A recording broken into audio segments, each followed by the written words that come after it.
నిజానికి అంతర్జాతీయ బ్యాంకుల్లో ఉన్న ఇరాన్ సొమ్మును అమెరికా లీగల్ గా బ్లాక్ చేసింది. ప్రపంచవ్యాప్తంగా $100 బిలియన్ నుండి $123 బిలియన్ అంటే సుమారుగా 8 లక్షల కోట్ల నుంచి 10 లక్షల కోట్ల డబ్బు ఫ్రీజ్ అయినట్లు విశ్లేషకుల అంచనా. నేరుగా అమెరికా నియంత్రణలోనే $24 బిలియన్ ఉన్నాయి. ఆ డబ్బును వెంటనే చెల్లించాలని టెహ్రాన్ డిమాండ్ చేస్తోంది. బ్యాంకింగ్ ఆంక్షల భయం వల్ల దక్షిణ కొరియా, జపాన్, యూరప్ దేశాలు కూడా ఇరాన్కు ఆ డబ్బు ఇవ్వకుండా తమ వద్దే నిలిపివేశాయి. ఇదే అంశంపై చర్చించడానికి డిబేట్ లో పాల్గొంటున్నారు ప్రొఫెసర్ మురళీ మనోహర్ గారు. నమస్తే సార్. నమస్తే సార్, ఇప్పుడు విదేశాల్లో ఫ్రీజ్ అయిన ఇరాన్ ఆస్తులను గల్ఫ్ దేశాలకు పునర్నిర్మాణం కోసం ట్రంప్ సాయంగా అందించాలని అంటే ఆలోచిస్తున్నట్లుగా తెలుస్తోంది. సో ఈ విధంగా గల్ఫ్ దేశాల పునర్నిర్మాణానికి ఇరాన్కి చెందిన డబ్బుని వినియోగించడం అనేది న్యాయసమ్మతమేనా? అసలు ఈ పీస్ డీల్ లో ఇరాన్ చేస్తున్న మొదటి డిమాండే అది. ఏంటి అంటే ఫ్రోజన్ చేసినటువంటి మా అసెట్స్ ఏదైతున్నాయో అవన్నీ కూడా రిలీజ్ చేయండి. ముఖ్యంగా $24 బిలియన్ వర్త్ ఏదైతే అమెరికా చేతిలో ఉందో లీగల్ గా బ్యాంకులో ఉన్న డబ్బు అది వెంటనే మాకు రిలీజ్ చేసేటట్టుంటే మేము పీస్ టాక్స్ కి వస్తాం. కనుక శాంతి చర్చలు ముందుగా దేంతో స్టార్ట్ కావాలి అని అంటే ఆంక్షలకు ముందు ఏవైతే మీరు ఇది చేశారో, ఫ్రీజ్ చేశారో అవన్నీ బ్యాంకుల్లో ఉన్నాయి. యాక్చువల్గా ఇరాన్ మనందరికీ తెలుసు, ప్రపంచంలోనే అతిపెద్ద ఆయిల్ ఎక్స్పోర్ట్ చేసేటువంటి కంట్రీ అది. కనుక అలా ఎక్స్పోర్ట్ చేస్తూ అనేక దేశాలకు వాళ్ళ నుంచి రావాల్సినటువంటి డబ్బు గల్ఫ్ దేశాల్లో కొంత, ఇంకా యూరోపియన్ కంట్రీస్ లో కొంత ఫండ్స్ అలాగే ఉన్నాయి. వాటి అన్నిటినీ శాంక్షన్స్ కారణంగా అమెరికా ఫ్రీ చేసి పెట్టేసింది. అలా చాలా కాలం నుంచి ఉంది ఆ డబ్బు. డైరెక్ట్ గా చెప్పాలంటే అమెరికా చేతిలో $24 బిలియన్ ఉంది. టోటల్ గా $124 బిలియన్ వర్త్ ఇరాన్ యొక్క అసెట్స్ అన్ని కూడా, లేకపోతే ఫండ్స్ అన్ని కూడా ఫ్రీజ్ అయ్యి ఉన్నాయి. అసలు ఆర్థికంగా బాగా సంక్షోభంలో ఉన్నటువంటి ఇరాన్ తన డబ్బులు తనకు కావాలని అంటుంది. కనుక అమెరికా కూడా వాటిని చట్టబద్ధంగానే వాటిని ఫ్రీ చేసి పెట్టేసింది.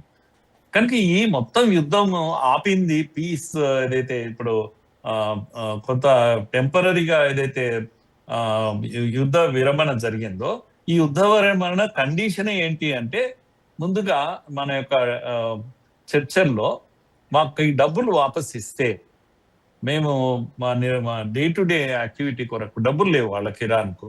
కనుక ముందు ఈ $24 బిలియన్ అయితే ముందు రిలీజ్ చేయండి, తర్వాత చర్చలు కొనసాగిద్దాం, క్లోజ్ చేద్దాం అని అంటుంది. ఇప్పుడు ఏకదమ్ డీల్ ఏమైపోయింది, డెడ్ లాక్ అయిపోయింది. కనుక చర్చలే డెడ్ లాక్ అయిపోయినాయి. సీజ్ ఫైర్ మళ్ళా ఇదే అయిపోయి యుద్ధమే ప్రారంభం చేసేటువంటి ఒక స్థితికి వచ్చేసింది. అంటే ఏమంటాం, స్క్వైర్ వన్ అని అంటాం. కనుక యుద్ధము పటంలో ఎక్కడికి వచ్చేసింది అంటే మొదటి గడికి వచ్చేసింది, మళ్ళా పాము మింగేస్తే అన్నట్టుగా అయిపోయింది ఇప్పుడు. అంటే ఇప్పుడు ఏమవుతుంది, ప్రపంచం అంతా నివ్వెరపోయి చూస్తా ఉంది.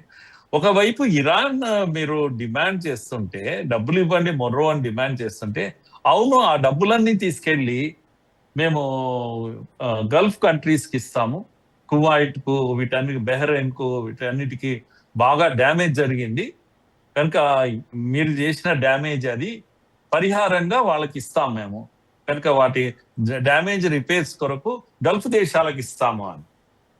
కనుక ఏ యుద్ధంతో ఏ సంబంధం లేని గల్ఫ్ దేశాలు సగము శిక్షణ అనుభవించాయి. ఎందుకు అంటే అమెరికాను కొట్టలేని ఇరాన్ ఎవరిని కొట్టింది అంటే గల్ఫ్ దేశాలను కొట్టింది. గల్ఫ్ దేశాలను స్ట్రైక్ చేసింది, ఎంతో డ్యామేజ్ చేసింది. కానీ వాళ్ళకేం సంబంధం లేదు యుద్ధంతో. కానీ మరి ఎందుకు కొట్టింది అని అంటే అమెరికా స్థావరాలన్నీ కూడా గల్ఫ్ దేశాల్లో ఉన్నాయి. కనుక మీరెందుకు ఇచ్చారు అమెరికాకు అవకాశం? కనుక అమెరికా ఇక్కడ దగ్గరగా మీ ప్రాంతాల్లో ఉన్నందుకు కదా మాకు వచ్చినటువంటి నష్టం, కనుక మిమ్మల్ని కొడతాం అని వాళ్ళు కొట్టేశారు. యుద్ధంలో డైరెక్ట్ గా లేరు వీళ్ళెవరు కూడా గల్ఫ్ దేశాలు. అయితే మీరు గల్ఫ్ దేశాలను కొట్టారు కదా, గల్ఫ్ నష్టం జరిగింది కదా ఈ దేశాలకన్నిటికీ, ఆ నష్ట పరిహారాన్ని వాళ్ళు కూడా డిమాండ్ చేస్తున్నారు. గల్ఫ్ దేశాలు కూడా డిమాండ్ చేస్తున్నాయి.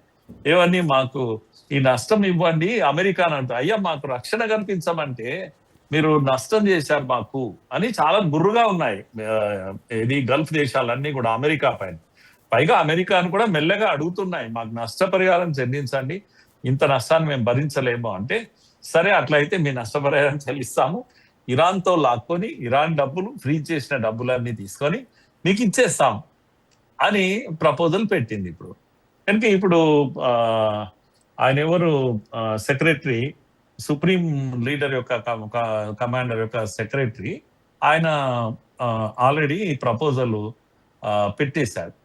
ఇప్పుడు ప్రతిక్రియ ఎలా ఉంటుంది, ఇరాన్ యొక్క ప్రతిక్రియ మనము వేచి చూడాలి. $1000 ప్రశ్న, ఎంత మరి రివర్స్ అవుతుందా, ఏమవుతుంది, యుద్ధం మళ్ళా మొదలవుతుందా, అసలు సీజ్ ఫైర్ ఏదైతే ఉందో అది బ్రేక్ అయిపోతుందా, ప్రపంచమంతా నివ్వెరపోయి చూస్తున్నటువంటి క్షణం అమ్మా ఇది.